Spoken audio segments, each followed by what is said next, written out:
Okay, we're going to do Chapter 2 real quick. I'm not in very good shape, and like I said, there's only going to be 5 questions from this chapter. I'll try to just keep it down to the basic stuff, important things. Go over what we went through yesterday real quick, and then we'll go from there.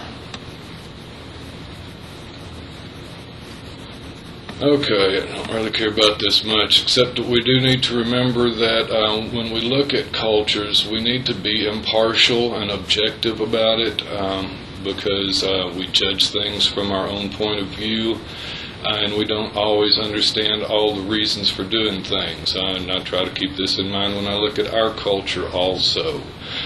What we're doing with cross-cultural research is trying to figure out what behaviors are just because we're human beings and what behaviors are because of our society. Do you know what a theory is? A set of related concepts that seek to describe behavior under certain conditions. They're good for setting up hypotheses. Hypotheses are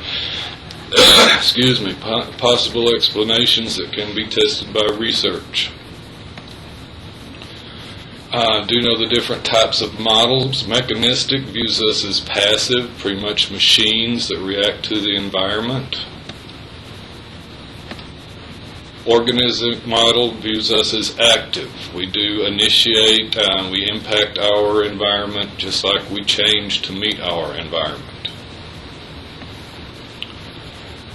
Continuous theories of development view things as on a quantitative level, things that they can count, how tall you are, how many math problems you can do, how intelligent you are, knowledge, those sorts of things, and they consider this to be continuous development, steady, like a ramp. Organismic theories look at stages and qualitative change, such as change from nonverbal to verbal communication. So we're dealing with different levels of processing going on. Nowadays, we tend to see development as bidirectional. People change their world, and we change to meet the needs of our world. And it's neither a continuous thing nor a separate and distinct steps or stages. We develop quickly for over periods of time, and then we develop slowly over periods of time. So it's more like humps going up rather than steps or a ramp. I do know Freud and his psychosexual theory. He was father of psychoanalysis. He looked at unconscious forces that motivate human behavior. These unconscious forces come from early childhood memories, and they tend to have to do with sex and aggression and conflict.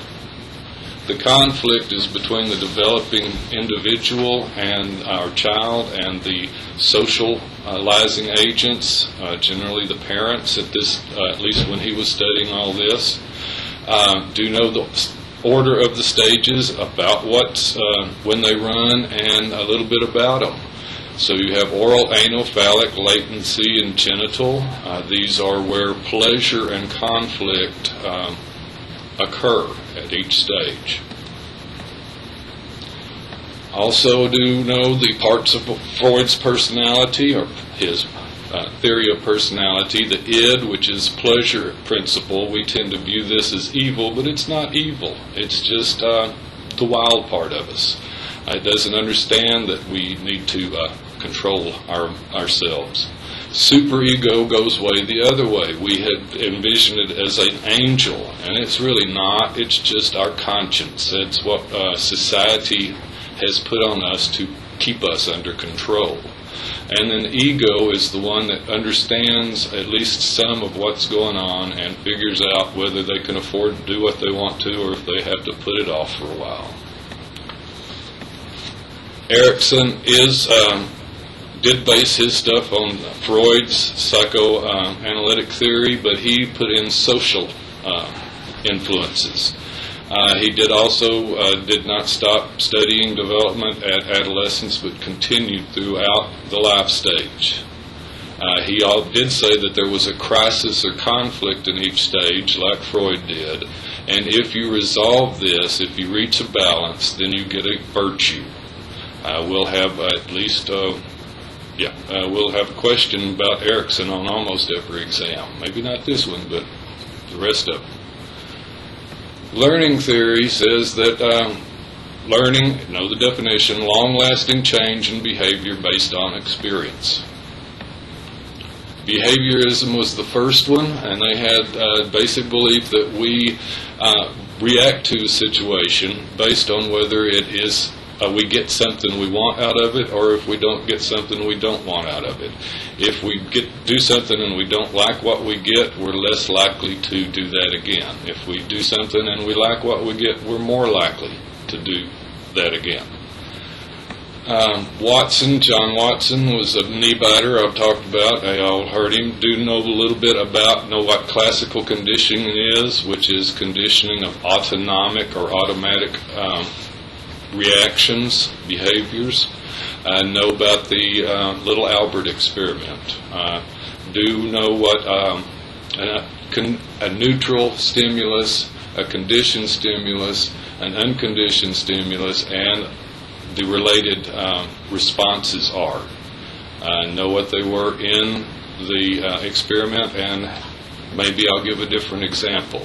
Memorization is really not sufficient. You need to kind of understand what they're talking about. Skinner came up with operant conditioning. This is more what we learn by most of the time. We learn classically. You only have to put your hand on a hot stove once to figure out you don't want to do that again. So classical conditioning is pretty easy. Operant conditioning is how we learn most things. It's learning consequences from our behaviors. When we do something, what happens in the environment? What are the consequences?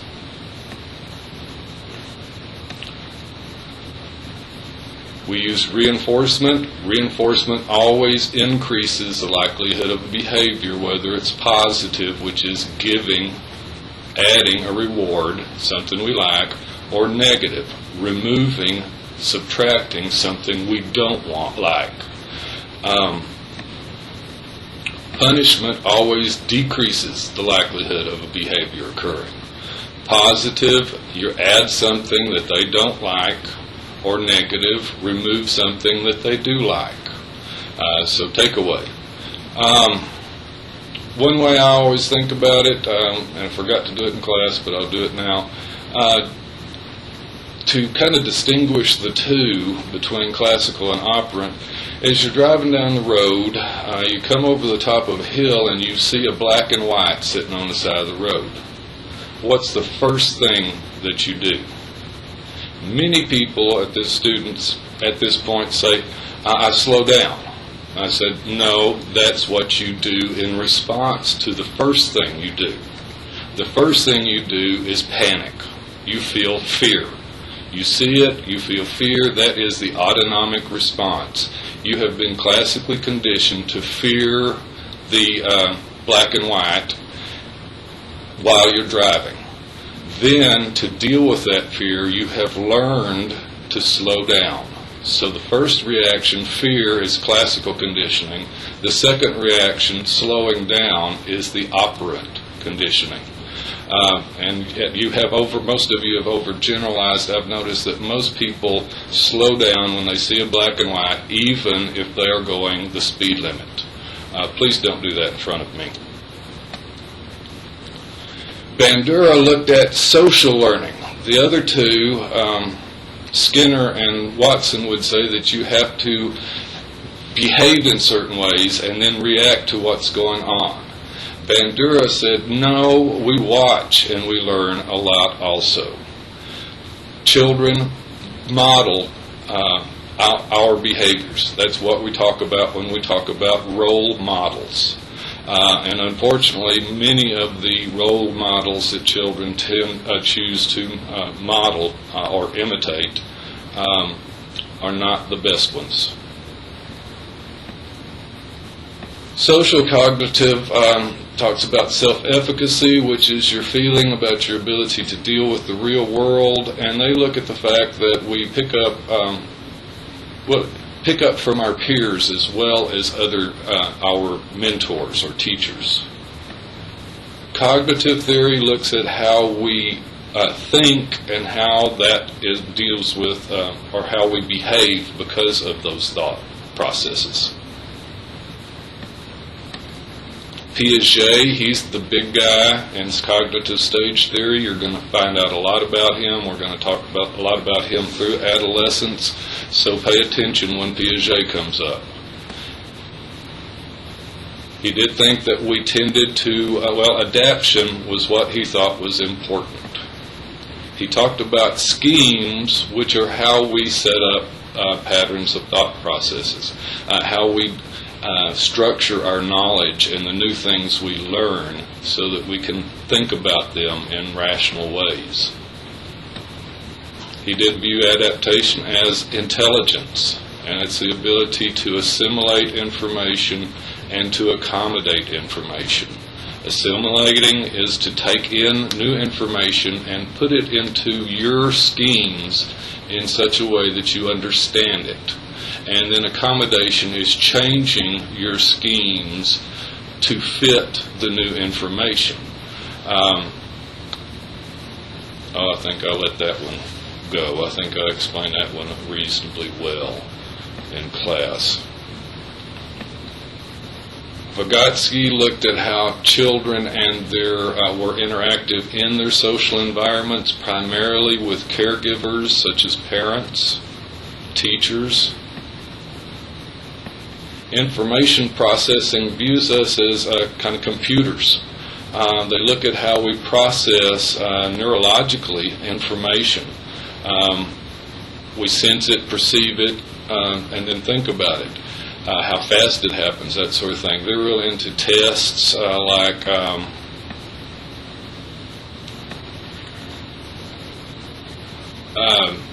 IQ tests. They're into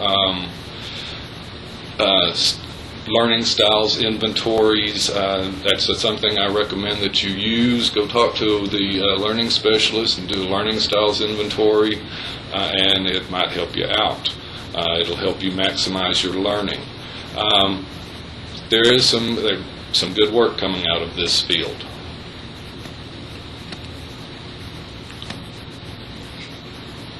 I'm not going to worry about that one.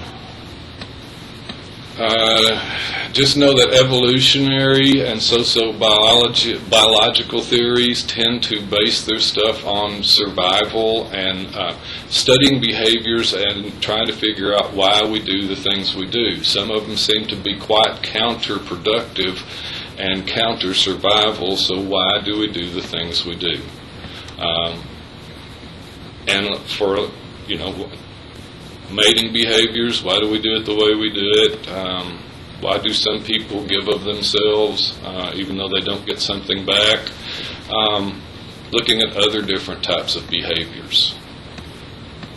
Just basic stuff, okay? Contextual theories say that we have to look at the environment. This is pretty reasonable. I kind of tend to agree. It fits in with social psychology. But we are all impacted by what's happening when we're being raised. Research methods. No quantitative and qualitative. Quantitative are things that we can count. Qualitative are things we really can't count, such as feelings, beliefs. We can hear them, but we can't really tell if you're lying to us or telling us the truth. So it's something, and it's totally subjective.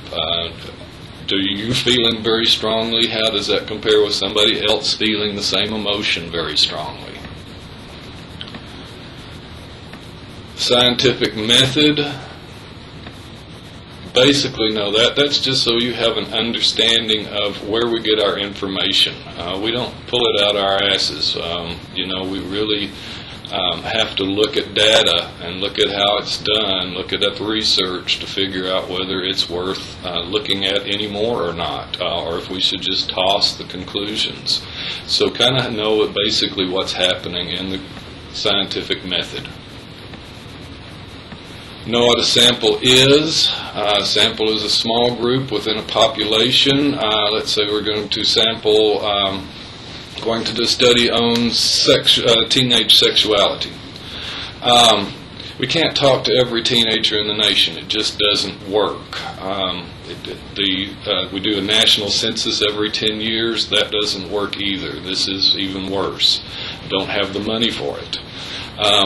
So we pick a small group, and hopefully you give everybody, every teenager, if we're studying teenagers and sex, you get every teenager in the nation an equal chance of being part of the sample. Now, there are ways of collecting data. Just know basically diaries, those are kind of like blogs and things like that, are falling into diaries, digital diaries. Interviews, y'all have done surveys and interviews, I'm sure, on different things, or been offered the chance to do that. Naturalistic observation is something I really like. When I'm in a crowded place, I don't feel very comfortable, so I'll kind of sit back against a wall and just watch everybody and see how they act. It's fairly entertaining. Problem with this is that we can see what people are doing, but we really can't tell why they're doing it. And since it's uncontrolled, since it's in a natural environment, there's no telling what's happening with the people outside of what we can view. Nice thing, though, is you can do it anywhere people behave. Laboratory observation is under more controlled circumstances, and you change one variable to see what happens to another variable. And so you can see if maybe there's a cause and effect situation here.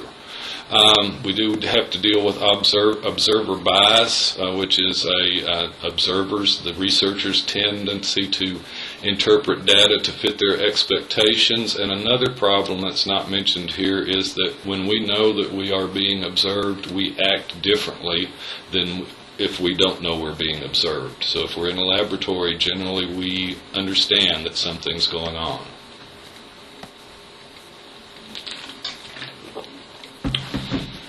For a long time, we had to really just use subjective stuff, people telling us about things, and we had to either believe them or try to put in questions that detected lying.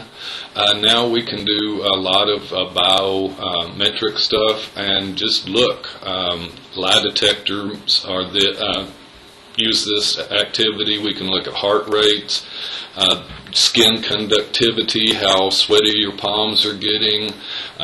We can look at blood pressure, brain activity. There's lots of things that we can do that tell us truthfully what's going on, at least what's going on, maybe not why or exactly how, but we can tell when something's going on. Intelligence tests tend to be pretty good at rating IQs or other types of intelligence, depending on the test, but your mood during the day might impact those kinds of tests. Things should be reliable. What that means is that if you give a person two different intelligence tests, if they are reliable, they should come out pretty much the same on each test. Valid means that the test actually measures what it is trying to measure. What was one of the complaints with Piaget's theories is that sometimes when he thought he was testing for a cognitive ability, he was actually testing a physical ability. So it's real important to make sure that you are measuring what you think you are measuring. Again, one of the big things we have to do is define very specifically what things are. Intelligence is not a score on a test. An IQ is an intelligent quotient score, which indicates basically academic abilities and language abilities. But there are many different types of intelligence. So what exactly are we trying to measure? Most IQs deal with academic intelligence.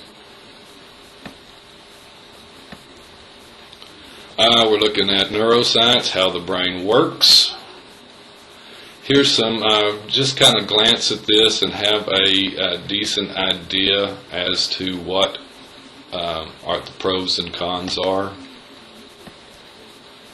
Correlational studies, do look at those a little bit, know what a correlation is. I know that a positive one shows 100% correlation between two variables. That means that at 1.00, when you see one variable, you always see another variable.